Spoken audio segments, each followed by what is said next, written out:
வணக்கம். நீங்கள் இணைந்து கொள்வது நியூஸ் ஃபர்ஸ்டின் இரவு 8 மணி பிரதான செய்தியுடன். உங்களுடன் இணைந்து கொள்ளும் நான் சிசிரகுமார் கிருஷாந்த் ராஜ். குளோபல் டிவி ஊடாக இணைந்திருக்கும் உங்கள் அனைவரையும் சந்திப்பதில் மிக்க மகிழ்ச்சி. விரிவான செய்திகளுக்கு முன்னர் முதலில் இன்றைய தலைப்புச் செய்திகள். அனர்த்தங்களினால் பலியானவர்களின் எண்ணிக்கை 211 உயர்வு. 91 பேரை இன்னமும் காணவில்லை. சில மாவட்டங்களுக்கு விடுக்கப்பட்டிருந்த மண் சரிவு அபாய எச்சரிக்கை மீண்டும் நீடிப்பு. பாதிக்கப்பட்ட மக்களுக்கு உதவும் நடவடிக்கையில் மக்கள் சக்தி தொண்டர் படை. ஊடகவியலாளர் நடேசரின் படுகொலைக்கு நீதி கோரி மட்டக்களப்பில் ஆர்ப்பாட்டம். நுகேகொடையில் இடம்பெற்ற கொள்ளைச் சம்பவம். 73வது ரக்பி கேடயம் கொழும்பு ராயல் கல்லூரி வசம். கடும் மழை, வெள்ளம், மண் சரிவு அனர்த்தங்களினால் உயிரிழந்தவர்களின் எண்ணிக்கை 211 அதிகரித்துள்ளது. அனர்த்தங்களினால் 91 பேர் காணாமல் போயுள்ளதாக இடர் முகாமைத்துவ நிலையம் தெரிவிக்கின்றது. பாதிக்கப்பட்ட கிராமங்களில் மக்கள் எதிர்நோக்கிய அனுபவங்கள் சமூக வலைதளங்களில் பதிவேற்றப்பட்டுள்ளன.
நாட்டின் மேல் சப்ரகமுவ, தென் மற்றும் மத்திய மாகாணங்களில் 50 மில்லிமீட்டருக்கும் அதிக மழை வீழ்ச்சி பதிவாகும் என வளிமண்டலவியல் திணைக்களம் தெரிவித்துள்ளது.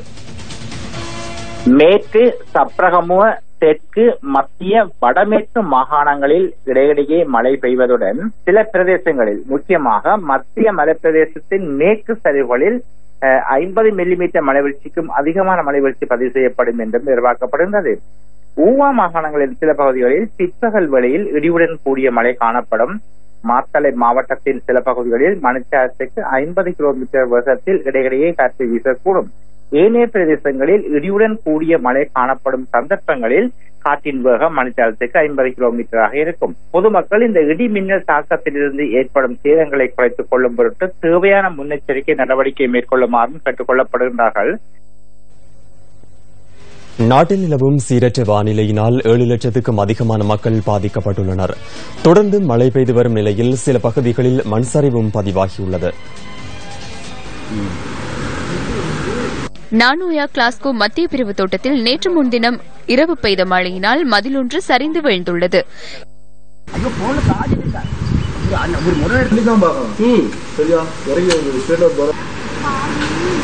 இதனால் 2 வீடுகளுக்கு சேதம் ஏற்பட்டுள்ளதுடன் 12 பேர் பாதிக்கப்பட்டுள்ளனர். பாதிக்கப்பட்டவர்கள் உறவினர்கள் வீடுகளில் தங்க வைக்கப்பட்டுள்ளதுடன் நுவரெலியா பிரதேச செயலகத்தின் ஊடாக இவர்களுக்கான உலருணவுகள் வழங்கப்படுகின்றன. ஆனால் தோட்ட அதிகாரி சொன்ன தோட்ட அதிகாரி பார்த்தாரு, பார்த்துட்டு போனோம்னா அவர் எந்த விதமான உதவி செய்து கொடுக்கல இது வரைக்குமே. மற்றபடி போலீஸ் சொல்லியிருந்தா வந்து பார்த்துட்டு போனாங்க, அவ்வளோதான். இடர் முகாமத்துவ அமைச்சுக்கு சொல்லியிருந்தா அவங்களும் வந்து பார்த்துட்டு போனாங்க. இது வரைக்கும் தோட்ட நிர்வாகமோ யாருமே எந்த ஒரு உதவியும் செய்யல. இப்படி இந்த மாதிரி போயிருந்தா என்ன செய்யுது? நாங்கள் போர்டுக்கு போன் பண்ணி சொன்ன 2 நாள் போன் பண்ணி சொல்லிருக்கோம், போர்டில் வந்து இந்த கரண்ட் விட்ட சொல்லி போர்டில் கூட வந்து சொல்லல. அரசியல்வாதி யாரும் வந்து பார்க்கல, ஒன்றும் இல்லை. இல்லாம வீட்டுல சோகம்லான்ட்டு விட்டுட்டு போனாய்க்கு நான் மலைக்கு போனாய்க்கு இப்படி வங்கி இடிஞ்சு புள்ள மேல உழுவ பாய்ச்சி புள்ள தப்பிச்சு ஓடி இருக்கு. அவங்க அதனால எனக்கு யாருமே வந்து பார்க்கல, எந்த உதவியுமே இல்லை. அக்குரச மாத்தரை பிரதான வீதியின் பாலட்டுவ பிரதேசத்தின் ஜெயந்தி சந்தி தொடர்ந்தும் நீரில் மூழ்கியுள்ளது. இதனால் அந்த வீதியை பயன்படுத்தும் மக்கள் பாரிய அசௌகரியங்களை எதிர்நோக்கியுள்ளனர். மண்சரிவு அபாய எச்சரிக்கை மீண்டும் 24 மணித்தியாலங்களுக்கு நீடிக்கப்பட்டுள்ளது. இரத்தினபுரி மாவட்டத்தின் இரத்தினபுரி, எலப்பாத்த, பெல்மடுள்ள, குருவிட்டு, எஹிலியகுட, கிரியல்ல, இம்புல்பே, அயகம, ககவத்த, பான, கொலன்ன மற்றும் நிவித்திகல ஆகிய பிரதேச செயலாளர் பிரிவுகளில் உள்ள மக்கள் அவதானத்துடன் இருக்குமாறு இடர் முகாமைத்துவ மத்திய நிலையம் தெரிவித்துள்ளது. கேகாலை மாவட்டத்தின் புலத்கோஹுபிட்டிய, தெரணியகல, எட்டியாந்தோட்டை மற்றும் தெஹியோவிட்டு ஆகிய பிரதேச செயலாளர் பிரிவுகளுக்கும் மண்சரிவு அபாய எச்சரிக்கை தொடர்ந்தும் நீடிக்கப்பட்டுள்ளது. காலி மாவட்டத்தின் பத்திகம, யக்கலமுல்ல, நெலுவ, தவலம, நியாகம மற்றும் நாகுட ஆகிய பிரதேச செயலாளர் பிரிவுகளுக்கும் மண்சரிவு அபாய எச்சரிக்கை நீடிக்கப்பட்டுள்ளது. களுத்துறை மாவட்டத்தின் பிரதேச செயலாளர் பிரிவுகளான புலத் சிங்கள, அகலவத்த, வலலாவிட்ட மற்றும் மதுரலிய ஆகிய பகுதிகளும் உள்ளடங்குகின்றன. மாத்தறை மாவட்டத்தின் கொட்டபொல, பஸ்கோட, பிட்டபெந்தர மற்றும் முலட்டியன ஆகிய பிரதேச செயலாளர் பிரிவுகளிலும், ஹம்பாந்தோட்டை மாவட்டத்தின் வலஸ்முல்ல மற்றும் கடுவன ஆகிய பிரதேச செயலாளர் பிரிவுகளுக்கும் மண்சரிவு அபாய எச்சரிக்கை நீடிக்கப்பட்டுள்ளது. இதேவேளை நுவரெலியா மாவட்டத்தின் அம்பகமுக, கோரளை மற்றும் கொத்மலை ஆகிய பகுதிகளும் உள்ளடங்குகின்றன. தெஹிகேன ஹபரகல மலைப்பகுதியில் மண்சரிவு அபாயம் காரணமாக தெஹிகேன கிராம செயலாளர் பிரிவுகளில் உள்ள 68 குடும்பங்களைச் சேர்ந்த 233 பேர் வெளியேற்றப்பட்டுள்ளனர். இவ்வாறு வெளியேற்றப்பட்டவர்கள் தெஹிகேன ஸ்ரீ சுதர்மானந்த விகாரையில் தங்க வைக்கப்பட்டுள்ளனர். கபரகல மலையில் இன்று பதிவு செய்யப்பட்ட காட்சிகளே இவை. கண்டி ஹந்தான 4ஆம் கட்டை பகுதியில் கடந்த பல வருடங்களாக மண்சரிவு அபாயம் காணப்படுகின்றது. கண்டி கொழும்பு ரயில் மார்க்கத்தில் இகலகோட்டை பகுதியில் மெக்கல்வெல நிலையம் இன்று இவ்வாறு காணப்பட்டது.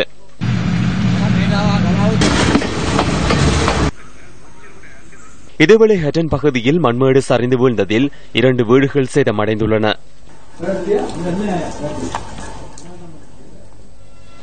சீரற்ற வானிலையினால் இரத்தினபுரி மாவட்டத்தில் பாதிக்கப்பட்டுள்ள மக்களை எதிர்க்கட்சித் தலைவர் இரா சம்பந்தன் சந்தித்து உலர் உணவுப் பொருட்களை வழங்கினார்.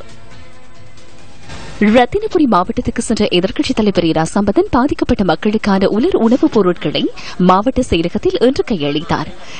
தொழிற்சங்க உறவுகள் மற்றும் சபரகமுவ அபிவிருத்தி அமைச்சர் ஜான் சனவிரத்ன, தமிழ் தேசிய கூட்டமைப்பின் பாராளுமன்ற உறுப்பினர்களான மாவி சேனாதிராஜா, எம்.ஏ. சுமந்திரன் ஆகியோரும் இந்த சந்தர்ப்பத்தில் கலந்து கொண்டிருந்தனர். அதனைத் தொடர்ந்து ரத்தினபுரி சந்தர் மாலங்கார பிரிவினாவில் தங்க வைக்கப்பட்டுள்ள பாதிக்கப்பட்ட மக்களை எதிர்க்கட்சித் தலைவர் சந்தித்தார். අපි දැන් කරන්න තියෙන්නේ මේ වගේ දේවල් ඊට පස්සේ අපේ ජනතාවට වෙන්නේ අපේ බලගන්න. දුක්ඛිත වෙරක් නෑ. මේ ආණ්ඩුවේ දුක්ඛිත නැත්නම් ආණ්ඩුවේ දුක්ඛිත නැත්නම් මේ සමාජයේ පක්ෂ දුක්ඛිත වෙරක්. අපි දැන් බලන්න තියෙන්නේ කොහොමද මේක නවත්තන්නේ. නවත්තන්න බැරි නම් කොහොමද මේක පුළුවන් තරම් අඩු කරන්නේ. අඩු කරලා ජනතාවව සාධාරණව ජීවත් වෙන්න පුළුවන් තමයි අපි කොහොමද හදන්නේ. ඒකද අපි ඔක්කොමලා එකතු වෙලා පෙර කරන්නේ. ඒක තමයි අපි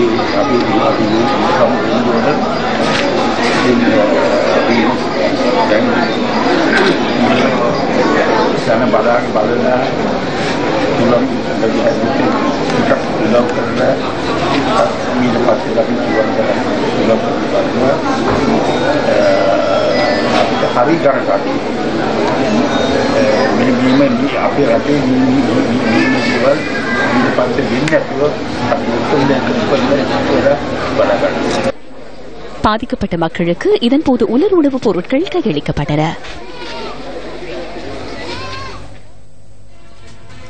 வெள்ளம் மற்றும் மண் சரிவினால் இன்றும் பல பகுதிகளில் மக்கள் சிரமங்களை எதிர்நோக்கி வருகின்றனர். மக்களுடன் இணைந்து நியூஸ் ஃபர்ஸ்ட் இன்றைய தினம் 3 மக்கள் சக்தி சமூக நலத்திட்டங்களை ஒரே தடவையில் ஆரம்பித்தது. மக்கள் சக்தி தொண்டர் படையினர் மாத்தறை மாவட்டத்தில் பாதிக்கப்பட்ட மக்களின் வீடுகளை சுத்திகரிக்கும் நடவடிக்கையில் ஈடுபட்டனர். நாட்டின் பல பகுதிகளில் இருந்தும் தொண்டர்கள் இந்த நடவடிக்கையுடன் கைகோர்த்தனர். 5 குழுக்களாக முலட்டியன, மாக்கந்துர, சீனிவெல்ல, தீபாவிட்ட, மத்தேகுட, தெய்யந்தர ஆகிய பகுதிகளில் உள்ள மக்களுக்கு உதவி புரிந்தனர்.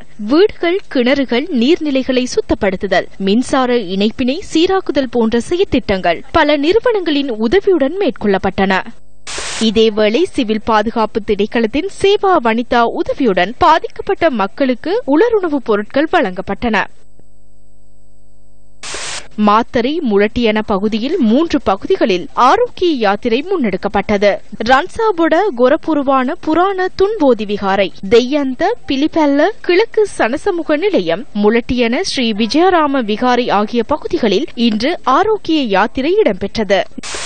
நிவாரண யாத்திரையின் மற்றொரு கட்டம் இன்று இரத்தினபுரியில் முன்னெடுக்கப்பட்டது. உலர் உணவுப் பொருட்கள் உட்பட மேலும் பல உணவுப் பொருட்கள் இரத்தினபுரி பிரதேச செயலகத்தில் கையளிக்கப்பட்டன. இந்த நிவாரணப் பொருட்கள் சிவில் பாதுகாப்பு படையின் பாதுகாப்பு பிரிவின் சேவா வனிதா பிரிவினரால் சேகரிக்கப்பட்டவையாகும். நேற்றைய தினம் எங்களுக்கு வழங்கி வைக்கப்பட்ட இந்த நிவாரணப் பொருட்களை இன்றைய தினம் நியூஸ் ஃபர்ஸ்ட் குழுவினர் ரத்தினபுரி பிரதேச செயலகத்திற்கு வருகை தந்து இங்குள்ள பாதிக்கப்பட்ட மக்களுக்கு பிரதேச செயலாளரினூடாக வழங்குவதற்காக இந்த நிவாரணப் பொருட்களை நாங்கள் கையளித்திருக்கின்றோம். நியூஸ் ஃபர்ஸ்ட் செய்திகளுக்காக ரத்தினபுரி பிரதேச செயலக வளாகத்திலிருந்து ராசலிங்கம் ரவிரகு. யாழ் மாவட்டத்தின் 15 பிரதேச செயலக பிரிவுகளில் வறட்சி நிலவுவதாக யாழ் மாவட்ட செயலகத்தின் தரவுகள் தெரிவிக்கின்றன. யாழ் மாவட்டத்தின் 15 பிரதேச செயலக பிரிவுகளில் நிலவும் வறட்சியினால் 33,359 குடும்பங்கள் பாதிக்கப்பட்டுள்ளன. வறட்சியினால் 1,21,049 பேர் பாதிக்கப்பட்டுள்ளதாக மாவட்ட செயலகத்தின் தரவுகள் தெரிவிக்கின்றன. வறட்சி ஏற்பட்டுள்ள பகுதிகளில் ஒன்றான வடமராட்சி கிழக்கு மருதங்கேணி பிரதேச செயலகத்தின் மருதங்கேணியின் நன்னீர் மீன்பிடியில் ஈடுபடுவோரும் பாதிக்கப்பட்டுள்ளனர். நீர்நிலைகள் வற்றியுள்ள நிலையில் தமது வாழ்வாதாரம் பாதிக்கப்பட்டுள்ளதாக மீனவர்கள் குறிப்பிடுகின்றனர். இதேவேளை எதிர்வரும் நாட்களிலும் இதே நிலை தொடருமாக இருந்தால் பாரிய குடிநீர் தட்டுப்பாடு ஏற்படும் என மக்கள் கூறுகின்றனர். நீர்நிலைகள் எல்லாம் நீர்மட்டங்கள் நீர்நிலைகள் வற்றி வயல்கள் எல்லாம் எரிந்த நிலையில காணப்படுகிறது. இந்த வெப்பநிலை வறட்சி இன்னும் குறிப்பிட்ட காலத்துக்கு நீடிக்குமா இருந்தால் எங்கள் கிணற்றில் உள்ள நீர்நிலைகள் எல்லாம் வற்றி போயிடும். இப்ப மிருகங்கள் வயல்கள் எல்லாம் வெப்பநிலை வறட்சியால பாதிக்கப்பட்டிருக்குது. முல்லைத்தீவு நந்திக்கடல் வட்டுவாகல் களப்பில் இறந்த நிலையில் ஆயிரக்கணக்கான மீன்கள் இன்றும் கரையொதுங்கியுள்ளன. கடந்த 3 நாட்களாக இவ்வாறு மீன்கள் கரையொதுங்குவதாக மீனவர்கள் தெரிவிக்கின்றனர். நீரில் உள்ள ஆக்சிஜனின் செறிவு குறைவடைவதே முல்லைத்தீவு நந்திக்கடல் வட்டுவாங்கல் களப்பில் இறந்த நிலையில் மீன்கள் கரையொதுங்குவதற்கு காரணமாக இருக்கலாம் என சமுத்திரவியல் திணைக்களம் சுட்டிக்காட்டுகின்றது. எனினும் கோடை காலங்களில் இவ்வாறு மீன்கள் இறந்த நிலையில் கரையொதுங்குவதாகவும் இது தொடர்பில் சம்பந்தப்பட்டவர்களுக்கு பல தடவைகள் அறிவித்த போதிலும் இதுவரையில் நடவடிக்கை எடுக்கப்படவில்லை எனவும் மீனவர்கள் குற்றஞ்சாட்டுகின்றனர். மழை காலத்துல இந்த தண்ணி முட்டி போயிருக்கும். கோடை காலத்துல தண்ணி வடிஞ்சு போடும். வடிஞ்சு போற காலத்துல வெப்ப காரணத்தினால் இந்த மீன்கள் இந்த தண்ணியால் வெப்ப காரணத்தினால் இந்த மீன்கள் செத்துக்கொண்டு அரசாங்க அதிபர்கள் முன்னிலையில் நாங்கள் பல கோரிக்கைகள் வைத்து இந்த நந்திக்கடலை ஆழப்படுத்தி தரும்படியும் சுனாமிக்கு பின்பதாக இந்த ஆறுகள் மார்பினால் தொழியாக்கப்பட்டு இந்த தொழியினால் இந்த மீனினங்கள் சாகுதென்றும் ஆழங்கள் குறைந்து ஒரு ஆளுக்கு மேற்பட்ட ஆழங்களாக இருந்தும் இப்போதைய சூழலில் இந்த நந்திக்கடல் முழங்காலுக்கு கீழே ஒரு சான் தண்ணியில தான் இந்த மக்கள் வாழ்ந்து கொண்டிருக்கு. இந்த தண்ணியை எத்தனை தூரம் பரிசீலனை செய்து மீனியம் எடுத்து பரிசோதனை செய்து அதுக்கான இதுகள் அப்படி ஒன்றும் ஆராயப்படவில்லை. இவ்வாறு மீன்கள் இறந்த நிலையில் கரையொதுங்குவதால் மீனவர்கள் பொருளாதார ரீதியில் சிக்கலை எதிர்நோக்க நேரிட்டுள்ளது. எங்கட மக்கள் இந்த வாழ்வாதாரம் தை மாசம் மட்டும் எங்கட மக்கள் இந்த வாழ்வாதாரம் இல்லை. காரணம் இனி மக்கள் என்ற வாழ்வாதாரம் ஜீவிக்கிற நிலைப்பாடு வருமா இருந்தா கார்த்திகை மார்கழி பகுதியில அடமழை பெஞ்சு ஆறு பாஞ்சு கடலும் ஆறும் சங்கமித்து அதிலே இருந்து உற்பத்தியாகப்பட்டுத்தான் அந்த தொழில் நடக்கும். ஆற்றை உடனடியாக சீர் செய்து இந்த நந்திக்கடலையும் புனரமைத்து ஆழப்படுத்தியும் இதையும் சீர் செய்து தந்து எங்களோட மக்களை ஒரு நல்ல ஒரு அபிலாஷயமான வாழ்வுக்கு அவியல் ஏற்படுத்தி தரணும். இந்நிலையில் கடந்த 3 நாட்களாக இறந்த நிலையில் கரையொதுங்கும் மீன்களை அகற்றுவதற்கு அதிகாரிகள் உரிய நடவடிக்கைகளை எடுக்கவில்லை என மீனவர்கள் குற்றம் சாட்டுகின்றனர். மீன்கள் செத்த உடனே நாங்கள் இல்லாடம் அறிவிச்சு ஒரு தரம் கவனிப்பார்கள். எங்களுக்கு வந்த உடனே அங்க போன உடனே ஒரு பெக்கோ மட்டும் அனுப்பி விட்டுச்சு வரைக்கும் ஸ்டார்டிங்களா ஒன்றிங்களா இந்த மாதிரி போச்சு இதுவரையும் ஒரு தரம் வந்துச்சு இன்னும் கேட்கவும் இல்லை தண்டவும் இல்லை. மீதி மீன்கள் எல்லாம் தாண்டுகின்ற கிடந்த இதுகளை இன்றைக்கு மீன்கள் எல்லாம் ஒதுங்கி கிடந்தது. அதுகளை தாக்குறது கூட யாருமே வந்துச்சு தலையிட்டு பார்க்க வரிவினம் வந்த உடனே வரிவினம் வந்து தங்களை வந்த உடனே வந்து என்ன செய்வோம் வந்து பார்த்துட்டு அவையே போயிருக்கணும். போன உடனே நாங்கள் மிகுதியில நாங்கள்லாம் செய்யறோம். இந்த நிலையில் திருகோணமலை நல்லூர் சாத்துக்கல் கடல் பகுதியில் சட்டவிரோத மீன்பிடி உபகரணங்களை பயன்படுத்தி மீன்பிடிக்க தயாராக இருந்த சிலர் இன்று கைது செய்யப்பட்டனர். சம்பூர் போலீசாருக்கு கிடைத்த தகவலை அடுத்து மேற்கொள்ளப்பட்ட சுற்றிவளைப்பில் சட்டவிரோத மீன்பிடி உபகரணங்களுடன் 4 மீனவர்கள் கைது செய்யப்பட்டுள்ளனர். இவர்கள் நல்லூர் சாத்துக்கல் பகுதியைச் சேர்ந்தவர்கள் என்பது தெரியவந்துள்ளது. இதன்போது சிலிண்டர், டைனமைட் குச்சிகள் உள்ளிட்ட சட்டவிரோத மீன்பிடி உபகரணங்கள் கைப்பற்றப்பட்டுள்ளன. சந்தேக நபர்கள் திருகோணமலை நீதவான் முன்னிலையில் நாளை ஆஜர்படுத்தப்பட உள்ளனர். இதேவேளை திருகோணமலை சம்பூர் கடற்பரப்பில் பைலட் வேல்ஸ் எனப்படும் திமிங்கிலங்கள் கூட்டம் ஒன்று கடந்த புதன்கிழமை கரையொதுங்கியது. இந்த நிலையில் திருகோணமலை நல்லூர் சாத்துக்கல் கடற்பகுதியில் சட்டவிரோத மீன்பிடி உபகரணங்களுடன் மீனவர்கள் சிலர் கைது செய்யப்பட்டுள்ளனர். இவ்வாறு திமிங்கிலங்கள் கரையொதுங்கியமைக்கும் சட்டவிரோத மீன்பிடி செயற்பாடுகளுக்கும் தொடர்புள்ளதா என சமுத்திரவியல் திணைக்களத்தின் தலைவர் கே அருளானந்தத்திடம் நாம் இன்று வினவினோம். அடிக்கிறாங்களோ அது கூட சில இடங்கள்ல ஒரு காரணமா நிரூபிச்சிருக்கிறோம். ஏனென்று சொன்னால் இந்த திமிங்கிலங்கள் தங்கட ஒரு காந்தப்புல சக்தியை வைத்து கொண்டுதான் அவை அந்த இடங்களை கண்டுபிடிக்கும். டைனமைட்ட போடுறதாலேயோ அந்த வெடிச்சத்தங்களால காந்தப்புல சக்தியை ஒரு குறிப்பிட்ட நேரத்துக்கு இழப்பு ஏற்படுறபடியால் அந்த கரைக்கு அந்த பைலட் வேல் என்று தலைமை தாங்கி கொண்டு போற வேல் அந்த திமிங்கிலம் பாதுகாவறைக்குல கரத்தோட்டமைப்போட சில வேளை அவை கரைக்கு வரலாம். மீன்கள் இறந்து கரையொதுங்குகின்றமை தொடர்பில் ஆராய்வதற்காக விசேட குழு ஒன்று முல்லைத்தீவுக்கு நாளைய தினம் செல்லவுள்ளதாக நாரா நிறுவனம் தெரிவிக்கின்றது. துறைசார் நிபுணர்களின் ஆய்வின் பின்னர் மீன்கள் இறந்தமைக்கான காரணத்தை தெளிவூட்ட முடியும் என நிறுவனத்தின் சூழல் ஆய்வு பிரிவின் தலைவர் SAM அஸ்மி கூறினார்.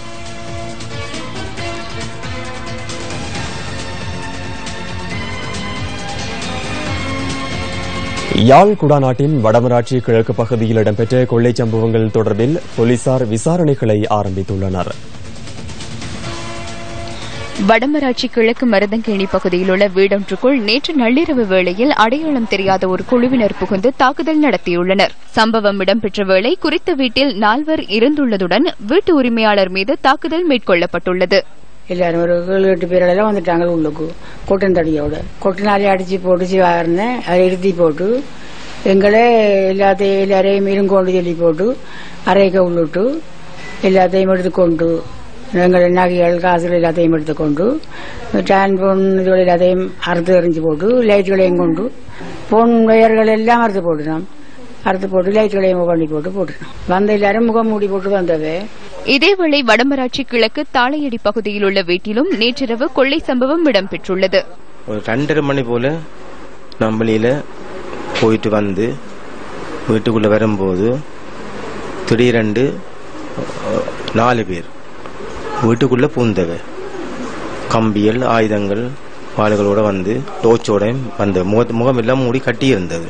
அப்ப நாங்கள் ஐயோ நீங்கள் ஆரெண்டுக்கு உடனே சொல்லிச்சினோம், நாங்கள் CID உங்களோட வீட்டில் பிஸ்டல் இருக்கு, எங்களுக்கு மெசேஜ் வந்தது, நாங்கள் செக் பண்ணணும், கதைக்க கூடாது, கொலை செய்து போடுவோம், நாங்கள் செக் பண்ணணும்னு சொல்லி அப்போ எங்கள் கையில் இந்த 2 மோதிரமும் என்னோட மனைவியின் ஒரு காப்பும் இன்னொரு மோதிரத்தையும் கலட்டி எடுத்துக்கொண்டு போஸ்ட் பண்ணி எடுத்துக்கொண்டு போயிட்டேன். 40,000 ரூபாய் காசு கிட்ட இருந்தது. அந்த காசு எடுத்திருக்கணும். இருவேறு கொள்ளை சம்பவங்களும் இடம்பெற்ற வீடுகளுக்கு இடையிலான தூரம் சுமார் 4 கிலோமீட்டர் என எமது பிராந்திய செய்தியாளர் தெரிவித்தார். இந்த சம்பவங்கள் தொடர்பில் பளை போலீஸ் நிலையத்தில் முறைப்பாடு செய்யப்பட்டுள்ளதாகவும் மேலதிக விசாரணை ஆரம்பிக்கப்பட்டுள்ளதாகவும் போலீசார் தெரிவித்தனர். திருகோணமலை திருமங்கலாய் பகுதியில் உள்ள சிவாலயத்தில் பழமை வாய்ந்த தீர்த்தக்கேணி அமைந்திருந்தமைக்கான சான்றுகள் கிடைத்துள்ளன. 1000 ஆண்டுகளுக்கு முற்பட்ட கல்வெட்டுகள் கண்டுபிடிக்கப்பட்ட பகுதியில் நடத்தப்பட்ட ஆய்வுகளின் போது இந்த விடயம் உறுதிப்படுத்தப்பட்டுள்ளது. திருகோணமலை கிளிவட்டி பிரதான வீதியிலிருந்து சுமார் 8 கிலோமீட்டர் தொலைவில் உள்ள லிங்கபுரம் காட்டுப்பகுதியில் இந்த சிவாலயம் அமைந்துள்ளது. திருமங்கலாய் சிவன் ஆலயத்தில் தொல்லியல் பேராசிரியர் ப. புஷ்பரட்னம் தலைமையிலான ஆய்வுக்குழுவினர் அண்மையில் ஆய்வு ஒன்றை மேற்கொண்டிருந்தனர். இதன்போது கல்வெட்டுகள் உள்ளிட்ட புராதன சின்னங்கள் கண்டுபிடிக்கப்பட்டன. ஆய்வின் போது மற்றுமொரு பழமை வாய்ந்த தீர்த்தக்கேணி அமைந்திருந்தமைக்கான சான்றுகள் கிடைத்துள்ளன. கண்டுபிடிக்கப்பட்டுள்ள புராதன சின்னங்களை ஆவணப்படுத்துவதற்கான முதற்கட்ட நடவடிக்கையை சக்தி டிவி, சக்தி எஃப்எம் குழுவினர் இணைந்து இன்று முன்னெடுத்தனர்.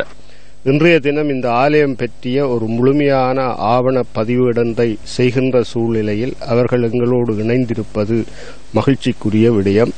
இந்த ஆலயத்தை நாங்கள் ஆவணப்படுத்துவதன் நோக்கம் இந்த ஆலயத்தை மீளுருவாக்கம் செய்து மீண்டும் பழைய நிலைக்கு கொண்டு வருவதாகும்.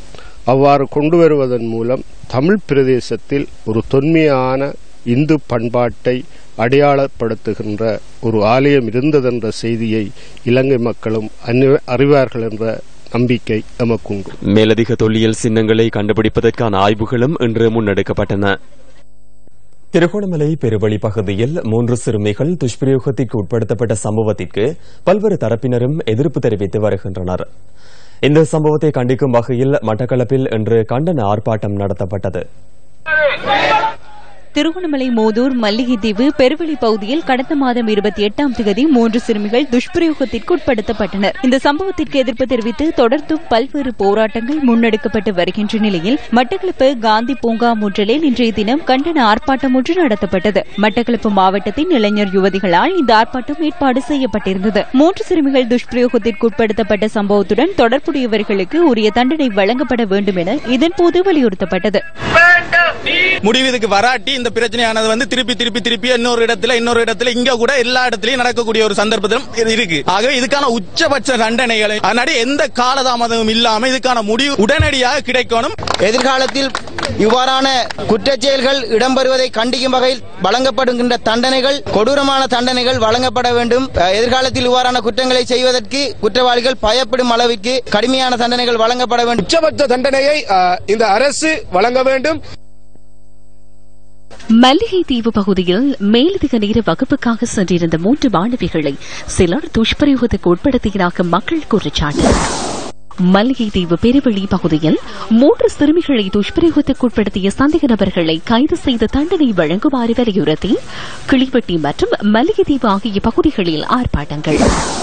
திருகோணமலை மூதூர் பெருவெளி பகுதியில் 3 சிறுமிகள் துஷ்பிரயோகத்துக்கு உட்படுத்தப்பட்டதாக தெரிவிக்கப்படும் சம்பவம் தொடர்பான அடையாள அணிவகுப்பு ஒத்திவைப்பு. மூதூர் நீதவான் முன்னிலையில் ஏற்கனவே விளக்கமறியலில் வைக்கப்பட்டிருந்த 4 சந்தேக நபர்களுடன் மற்றும் ஒரு சந்தேக நபர் அடங்கலாக 5 பேர் ஆஜர்படுத்தப்பட்டிருந்தமை குறிப்பிடத்தக்கது. திருகோணமலை மூதூர் பெருவெளி பகுதியில் 3 மாணவிகள் துஷ்பிரயோகத்துக்கு உட்படுத்தப்பட்ட சம்பவத்தை கண்டித்து மட்டக்களப்பு மற்றும் வாழைச்சேனை பகுதிகளில் கடந்த வியாழக்கிழமை கண்டன பேரணிகள் முன்னெடுக்கப்பட்டன.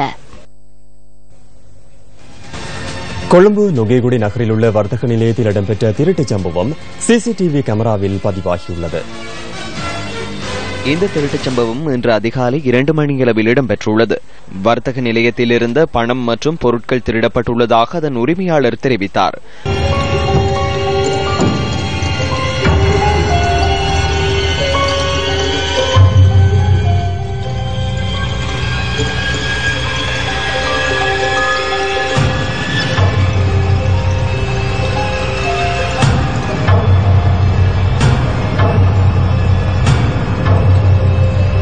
நுகேகுடையில் உள்ள உயர்கல்வி நிலையத்தில் பாதுகாப்பு கடமையில் ஈடுபட்டிருந்த அதிகாரிகள் திருடனை கண்காணித்து அங்கிருந்து விரட்டியுள்ளனர்.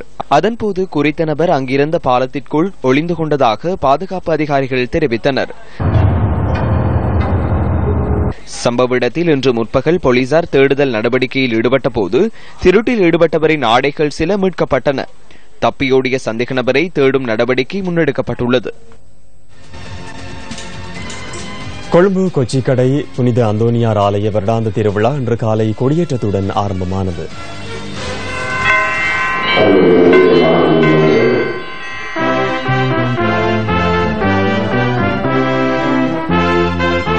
இன்று காலை நடைபெற்ற திருப்பலியில் அதிகளவிலானவர்கள் கலந்து கொண்டிருந்தனர்.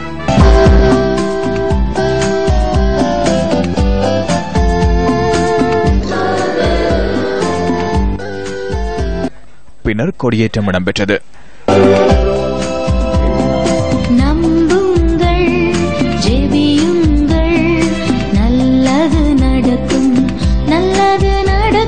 கொச்சிக்கடை புனித அந்தோனியார் ஆலய திருவிழாவில் நவநாள் வழிபாடுகள் நடைபெற்று எதிர்வரும் 12ஆம் திகதி நற்கருணை பெருவிழா நடைபெறவுள்ளது. திருவிழாவின் முக்கிய நிகழ்வாக 13ஆம் திகதி காலை மும்மொழிகளிலும் திருவிழா திருப்பலி ஒப்புக் கொடுக்கப்பட்டு மாலை புனித அந்தோனியாரின் திருச்சொரூப பவனியும் திருச்சொரூப ஆசிர்வாதமும் நடைபெறவுள்ளன. படுகொலை செய்யப்பட்ட ஊடகவியலாளர் ஐயாத்துரை நடேசனின் கொலைக்கான நீதி கோரி இன்று மட்டக்களப்பில் கவனஈர்ப்பு போராட்டம் நடத்தப்பட்டது. காந்தி பூங்காவிற்கு அருகில் இடம்பெற்ற இந்த போராட்டத்தை மட்டக்களப்பு மாவட்ட தமிழ் ஊடகவியலாளர் ஒன்றியம் ஏற்பாடு செய்திருந்தது. ஊடகவியலாளர் நடேசன் படுகொலை செய்யப்பட்டு 13 வருடங்கள் கடந்துள்ள நிலையில் சம்பவம் தொடர்பில் இதுவரை எவரும் கைது செய்யப்படவில்லை என போராட்டத்தில் ஈடுபட்டவர்கள் தெரிவித்தனர். கொலை தொடர்பில் கடந்த காலத்தில் பல்வேறு சாட்சியங்கள் வழங்கப்பட்டிருக்கின்றது. அதனை நேரில் கண்டவர்கள் கொலையை செய்தவர்கள் தொடர்பிலும் சாட்சியங்கள் வழங்கப்பட்டும் அந்த சாட்சியங்களும் அந்த விசாரணைகளும் அப்படியே தீர்ந்து போயிருக்கின்றது. அந்த விசாரணை என்னென்றே தெரியாத நிலை இருக்கின்றது. எனவே இந்த வடகிழக்கிலே கடந்த காலத்தில் கொல்லப்பட்ட அனைத்து ஊடகவியலாளர்களின் விசாரணைகளும் ஆரம்பிக்கப்பட வேண்டும். அரசாங்கம் உண்மையான நல்லாட்சியை இந்த நாட்டில் முன்னெடுக்க வேண்டுமானால் இலங்கையிலே கொல்லப்பட்ட படுகொலை செய்யப்பட்ட தமிழ் ஊடகவியலாளர்களின் படுகொலை தொடர்பிலான உண்மையான காரணங்களை மக்களுக்கும் ஊடகவியலாளருக்கும் வெளிப்படுத்த வேண்டும். தொடர்வது விளையாட்டு செய்திகள். இலங்கை பாடசாலைகள் ரக்பி வரலாற்றில் அதிபிரசித்தி பெற்ற கொழும்பு ரோயல் மற்றும் கண்டிய திருத்துவ கல்லூரி அணிகளுக்கு இடையிலான 73வது பிரெட்விக் இடையத்தின் 2ஆம் கட்டத்திலும் கொழும்பு ரோயல் கல்லூரி அணி வெற்றி பெற்றது. கொழும்பு ராயல் கல்லூரி மைதானத்தில் நடைபெற்ற இந்த போட்டியில் முதல் பாதியின் முடிவில் இரு அணிகளும் தலா 3 புள்ளிகளை சுவீகரித்து சமநிலை வகித்தன. தொடர்ந்து ஆற்றலை வெளிப்படுத்திய கொழும்பு ராயல் கல்லூரி அணி 2ஆம் பாதியில் மேலும் 10 புள்ளிகளை பெற்றது. இதன்போது கண்டி திருத்துவ கல்லூரி அணி மேலும் 5 புள்ளிகளை மாத்திரமே பெற்றது. இதன் அடிப்படையில் இந்த போட்டியில் கொழும்பு ராயல் கல்லூரி அணி 13-8 என்ற புள்ளிகள் கணக்கில் வெற்றி பெற்றது. பிரெட்விக் இடையே வரலாற்றின்படி 2 கட்டங்களின் முடிவில் அதிக புள்ளிகளை ஈட்டுகின்ற அணி வெற்றி பெற்ற அணியாக அறிவிக்கப்படும். 2 கட்டங்களின் முடிவில் கொழும்பு ராயல் கல்லூரி அணி 35 புள்ளிகளை ஈட்டிக் கொண்டதோடு கண்டி திருத்துவ கல்லூரி அணி 25 புள்ளிகளை மாத்திரமே பெற்றிருந்தது.